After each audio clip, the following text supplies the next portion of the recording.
Hi. Hi. Hi, Sheryl. How are you doing? I'm good. How are you? Good, good. So my name is Shiloh Johnson. I work for EverydayFamily.com. We are a pregnancy and parenting website with over 4 million members. Nice. And yes, and today I want to talk to you about breast cancer. You know, with October being Breast Cancer Awareness Month, you know, and as a mom and a woman myself, you know, this is important and near and dear.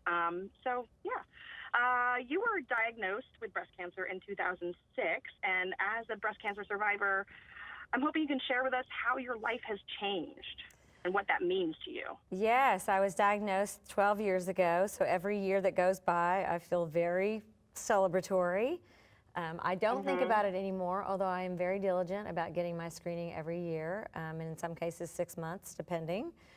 I was diagnosed on a conventional mammography machine, clearly before we had the technology that we have now, which is 3D.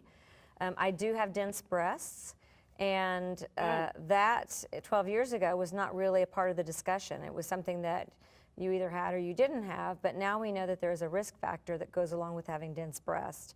So this is one of the things that we're able to discuss now with women about knowing the terrain of your breast and knowing what it means as far as the statistic is concerned if you have dense breasts, and also encouraging women to not put it off, that until there is a cure, early detection is our best weapon.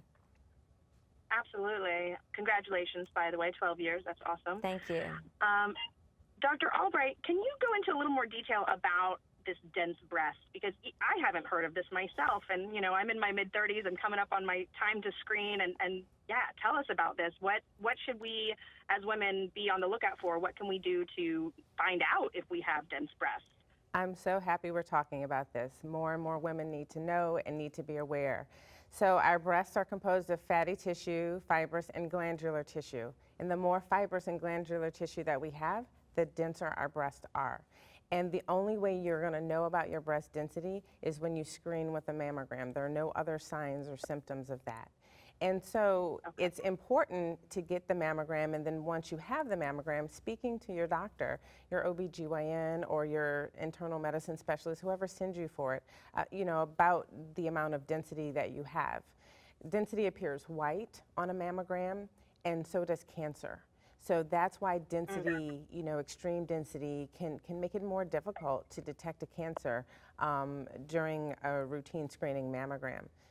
So 3D technology has come a long way in being able to improve that cancer detection and improve it at an earlier state.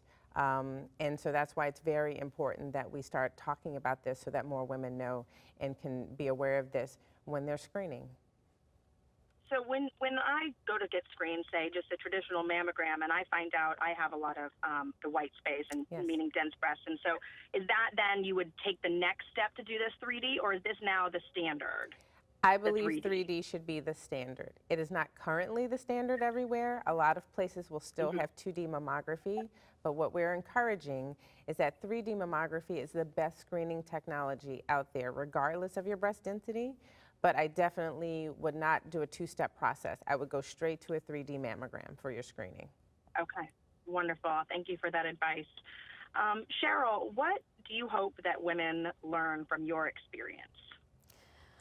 Well, I think, I hear myself saying it over and over, until we have a cure, early detection is our best weapon. And early detection can save lives. It can mean the difference between a minimal treatment or something much more challenging. And the other thing I would say is that knowledge is power, and going to our website, which is GeniusTM.com, there's a wealth of information on there about the latest in breast cancer, and also you can put your zip code in and you can find the closest 3D machine. And I believe the difference between what has been and what now we are learning can really make a very big difference.